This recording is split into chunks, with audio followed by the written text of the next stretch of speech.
Episode 1 की शुरू हमारी कहानी की हीरोइन लू से होती है। हमें पता चलता है कि लू एक डॉक्टर है। वो अपने रूम में थी तभी उसको कॉल आता है, इसीलिए वो सीधे हॉस्पिटल पहुंचती है जहां पे एक पेशेंट को उसको ट्रीटमेंट करनी थी। वहीं दूसरी तरफ हम देखते हैं एक औरत अपने पति की ट्यूमर के लिए डॉक्टर से बात कर रही थी। इस डॉक्टर का नाम हान है। वो औरत कह रही होती है, मेरे पति का ट्यूमर बिना सर्जरी के सही नहीं हो सकता है क्या? डॉक्टर बोलता है, देखो ये बढ़ता ही जा रहा है। अगर हम दवाई देकर इसे कंट्रोल करने की ट्राई करेंगे तो ये फिर भी सही नहीं होगा।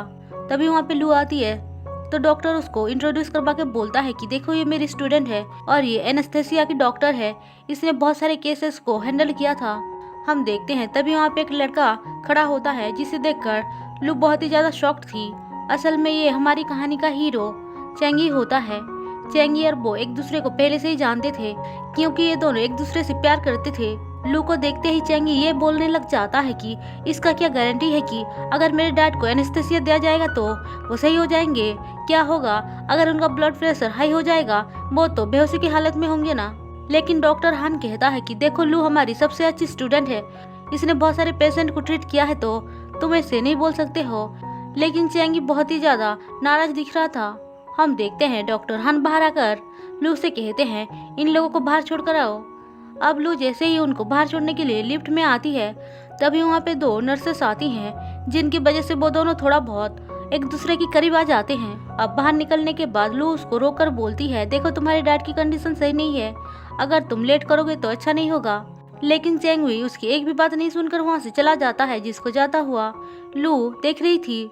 अब हमें एक फ्लैशबैक दिखाया जाता है जहाँ पे पता चलता है कि असल में लू ने चेंगी से ब्रेकअप कर लिया था जिस वजह से वो उस पर आज तक गुस्सा है। वो उससे बहुत ज्यादा प्यार करता था लेकिन लू ने बिना कोई रीजन के उससे ब्रेकअप कर लिया था। अब हम चेंगी के डैड को देखते हैं जो हॉस्पिटलाइज थे। वो कह रहे होते हैं कि मुझे क्या हुआ है, डॉक्टर ने क्या बोला? चेंगी की मॉम झूठ बोलकर कहती है कि आपको कुछ भी नहीं हुआ है, छोटा सा ट्यूमर है जिसको बाहर निकाल दिया जाएगा। फिर वो लोग लू के बारे में बात करते हैं जहाँ पे चेंगी की मॉम कहती है कि मैंने एक डॉक्टर को देखा जो बहुत ही ज्यादा खूबसूरत थी और बहुत ही टैलेंटेड भी है। उसकी बातें सुनकर चेंगी का डैड बोलते हैं कि इसको पहले यहाँ पे आने तो दो, देखो ना ये कब से वहाँ पे रुका हुआ है, जब भी बुलाते हैं तो घर भी नहीं आता है सही से। चेंगी कहता है यहाँ पे ट्रांसफर करवाना इतना आसान नहीं है डैड, क्योंकि मुझे बहुत मेहनत करनी पड़ेगी और वो लोग मानेंगे भी नहीं। उसकी मॉम कहती है, हाँ हाँ बस करो, वैसे भी तुम मुस्कुराते नहीं हो, एक बार तो मुस्कुरा दो। वो मुस्कुराता है तो उसके डैड बोलते हैं, रहने दो, इससे अच्छा तो तुम्हारा सड़ा हुआ मुंह सही है। अब चेंगी घर आता है जहाँ पे वो एक सेल फोन निकालता है और उसको चार्ज करने जा रहा था, लेकिन कुछ सोचकर वो उसको रख देता है। वहीं दूसरी तरफ लू भी उसके बारे में याद कर रही थी, वो भी उसको भूली नहीं थी। तभी उसकी एक फ्रेंड उसको कॉल करके बताती है कि असल में उनका एक फ्रेंड है जिसकी शादी होने वाली है जहाँ पे चेंगी आएगा। वो उससे पूछती है, तुम्हें कोई प्रॉब्लम तो नहीं होगा ना वहाँ पे चेंगी आएगा तो? अब ये बेचारी उसको कैसे बताए कि वो तो पहले से ही चेंगी से मिल चुकी है। वो कहती है कोई बात नहीं। अब सुबह होते ही हम एक आदमी को देखते हैं जो हॉस्पिटल में भागते हुए आकर बोलता है, डॉक्टर को बुलाओ, मेरे पेट में बहुत ही ज्यादा दर्द है। उसको ऐसी हालत में देखकर सारे लोग वहाँ पे डर जाते हैं। तभी वहाँ पे चेंगी भी आता है और फिर वो उसके पास आकर पूछता है, क्या हुआ तुम्हें? वो कहता है कि मेरे पेट में बहुत ही ज्यादा दर्द है। वो जैसे ही उसका कपड़ा हटाता है कुछ देखकर शॉक्ड हो जाता है और कहता है कि सारे लोग यहाँ से चले जाओ। फिर वो डॉक्टर और बाकी सबको बुलाता है। हम देखते हैं कि असल में उस आदमी के पेट में बॉम्ब लगा हुआ है जिसको देखकर वो इस तरह से बिहेव कर रहा था। वो सीधे इस बारे में कॉल करके बाकी फोर्स को भी बता देता है और कहता है कि मुझे जल्दी से यहाँ पे ऑफिसर्स को भेजो। उस आदमी को डॉक्टर चेक करके बताता है कि इसको जल्द से ही ऑपरेशन थिएटर में लेकर जाना पड़ेगा। थोड़ी देर बाद वहाँ पे पुलिस पहुँच जाती है लेकिन बॉम्ब स्क्वाड अभी भी नहीं आया था, जिससे कि वो लोग घबराने लग जाते हैं क्योंकि वो लोग ट्रैफिक के अंदर फंसे हुए थे और उनको आने में बहुत टाइम था।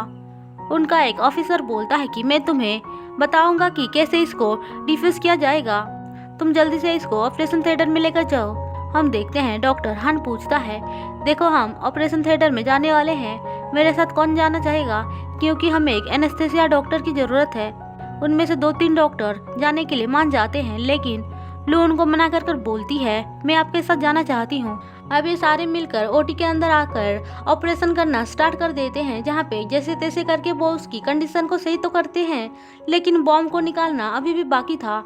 इसलिए वो कहता है सारे लोग यहाँ से चले जाओ, लेकिन लू वहाँ से जाने से मना करके बोलती है कि देखो ये मेरा पेशेंट है और मैं इसको ऐसे छोड़कर नहीं जा सकती हूँ।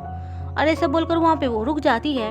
हम देखते हैं कि सारे ऑफिसर्स ऑपरेशन रूम में क्या चल रहा है सब कुछ देख रहे थे। वो उसको ऑपरेट कर रहे थे कि कैसे किया जाएगा। दरअसल चैंग भी पहले बॉम्ब स्क्वाड में था, इसीलिए वो सब कुछ जानता था, लेकिन फिर भी वो थोड़ा सा नर्वस था क्योंकि उसने बहुत पहले से ही ये काम छोड़ दिया था, तो उसको थोड़ा सा टेंशन हो रही थी।